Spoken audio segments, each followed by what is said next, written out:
Podar jumbo kids व silver okay international स्कूलमध्ये गांधी जयंती व लाल बहादूर शास्त्री सादर करण्यात आले. यामध्ये आपले बालचमू महात्मा गांधीजी व लाल बहादूर शास्त्री यांच्या वेशात आले होते. तसेच सर्व मुलांनी क्रांतिकारी वेशभूषा केली होती. त्यामुळे सर्व वातावरण हे चळवळीचं झालं होतं. पोदार जम्बो किड्स व सिल्वर ओक इंटरनॅशनल स्कूलच्या मुख्याध्यापिका सौ फरीन तांबोळी मॅडम यांच्या हस्ते प्रतिमेचं पूजन झालं. तसेच अहिंसक पद्धतीने देशाला स्वातंत्र्य मिळवून देणाऱ्या महात्मा गांधी यांचा जन्मदिवस आंतरराष्ट्रीय अहिंसा दिन म्हणून साजरा केला.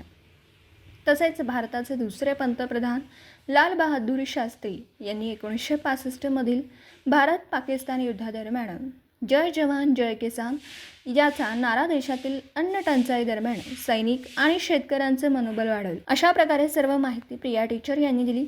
आपल्या सर्व विद्यार्थ्यांनी आपल्या कृतीतून महात्मा गांधीजी यांचा सर्व प्रसंग सादर केले. त्यामध्ये सर्व बालक्रांतिकारांनी दांडी यात्रा काढली. त्यामध्ये मिठाचा सत्याग्रहही दाखवण्यात आला. तसेच महात्मा गांधीजींनी विदेशी वस्तूंवर बहिष्कार टाकून त्याचे होळी कशी केली हाही प्रसंग मुलांनी सादर केला. जय जवान जय किसान, रघुपती राघव राजाराम, पतित पावन सीताराम या घोषणांनी शाळेचं वातावरण एखाद्या आंदोलनासारखं झालं होतं. त्याचप्रमाणे गांधीजी प्रथम बॅरिस्टर होऊन भारतात आले. तोही प्रसंग विद्यार्थ्यांनी सादर केला. तसेच अहिंसेची शिकवणही दिली.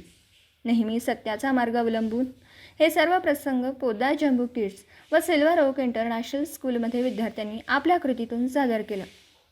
या कार्यक्रमाचं नियोजन मुख्याध्यापिका सौ तांबोळी मॅडम व सर्व शिक्षक वर्ग यांनी केलं. दिवसभरातील घडामोडींचा आढावा घेण्यासाठी पाहत रहा N24 मराठी न्यूज चॅनल.